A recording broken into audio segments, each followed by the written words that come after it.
This video covers the instructions for making up class today on Friday, January 7th. The first thing you'll want to do is go to the main folder of the Friday folder, 1-7, and click on the classwork for your period. When you click on your period's classwork, you'll want to make sure that you click on Login and log in with Google. I'm not going to do that because I don't have a student account. You're not going to do all the slides, so make sure to watch the video closely. We're going to skip to slide 3. I'm going to give you a few seconds to meet me there on slide 3 of today's Class Kick. If you need more time, please pause this video. Slide 3 says 4.1 concert tickets. Priya wants to buy 3 tickets for a concert. She's earned $135 and each ticket costs $50. She borrows the rest of the money she needs from a bank and she buys the tickets. In class, we took the time to highlight the key information in this question. Priya wants to buy 3 tickets for a concert. She's earned $135, and each ticket costs $50. She's going to have to borrow some money from the bank because if she buys 3 tickets for $50, $135 isn't going to cover it. So, I would like you to pause this video and try questions 1, 2, and 3. I'll read them aloud here. 1. How can you represent the amount of money that Priya has after buying the tickets? 2. How much more money will Priya need to earn to pay back the money she borrowed from the bank? And 3. How much money will she have after she pays back the money she borrowed from the bank? Please pause this video to answer those 3 questions.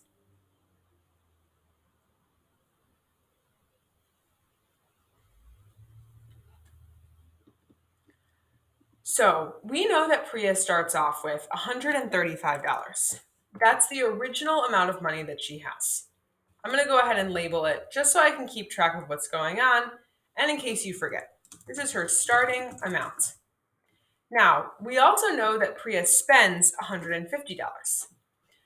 We know she spends $150 because she's spending $50 per ticket times 3 tickets. And so that's going to be the total cost of the tickets.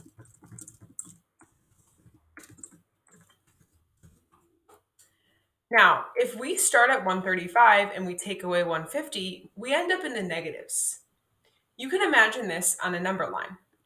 If I start at positive 135 and I need to take away 150, that means I'm moving left, which means I'm going to go past 0 all the way over to 150, or all the way until 15, I should say, which is 150 spaces to the left.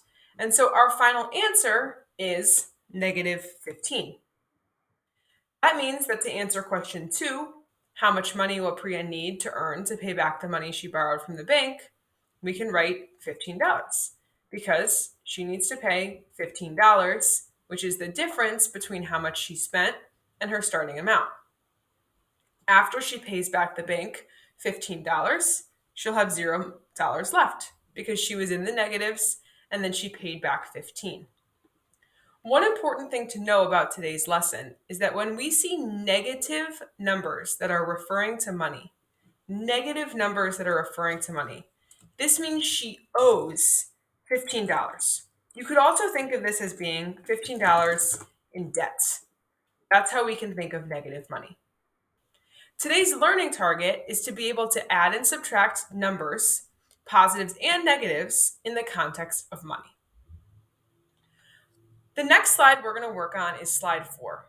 If you need time to catch up on slide 3, please pause this video now.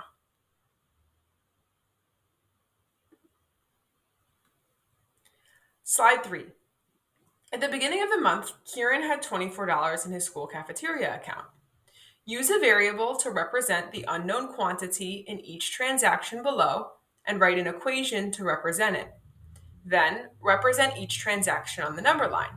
What's the unknown quantity in each case? Let's circle some key information and define some words. First, we know that Kieran starts with $24 in his school cafeteria accounts. That number, $24, is going to be important. This question is asking us to use a variable to represent the unknown quantity in each transaction. That word variable means a letter to represent a number. And we'll go through what that looks like in question 1. When you see the phrase unknown quantity, that simply means unknown amounts. And each transaction means each amount of money that is spent or earned, or in this case, added to his account. Here's the game plan. I'm going to show you question 1 and get you started on question 2, and then I'll send you off to finish. Question 1 says, in the first week, he spent $16 on lunches. How much was in his account then? I know that my unknown information is how much money is in Kieran's account. I also know that in the first week, he spent $16. Now, he's spending $16 from this starting amount that we found at the beginning of the question, 24. And so on my number line, I'm going to use a line in the positive direction to show that Kieran started with $24. I find it a bit easier to use the straight line tool and then to add the arrows on the end of my number line. Now, I know that he is spending $16, which means my next line is going to move in the negative direction because he is losing money. He's spending it on buying his lunches. I made my line 16 spaces long, starting at 24, and you could count 1, 2, 3, 4, 5, 6, 7, 8, 9, 10, 11, 12, 13, 14, 15, 16. And we end up with a final amount of $8 left.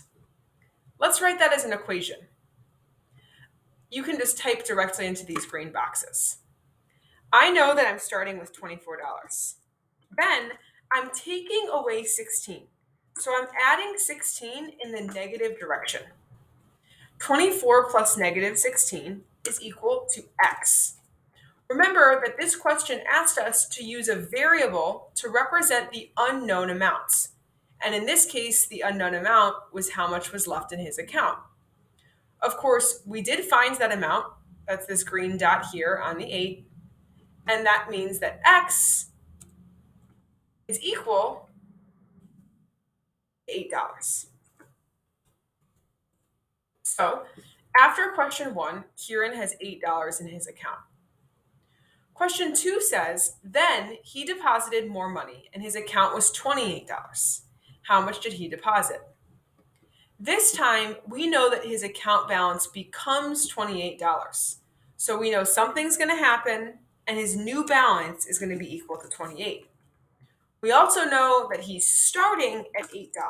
So 8 plus something is going to equal 28.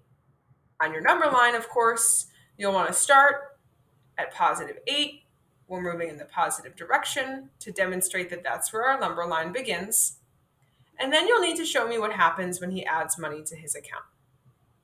Your task here is to complete the rest of this page on slide 4, questions 1, 2, 3, 4, and 5.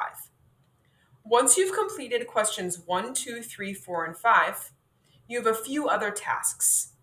You can complete 1, 2, 3, 4, and 5 now and pause this video to hear the rest of the directions when you're done.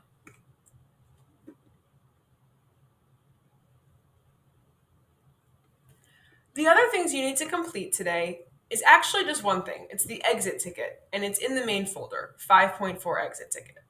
If you want to check your work on slide 4, you can open up the notes from today's class, which are in this PDF here, Unit 5, Lesson 4 notes. As always, if you have questions about anything I went over in this video, please make sure to send me an email.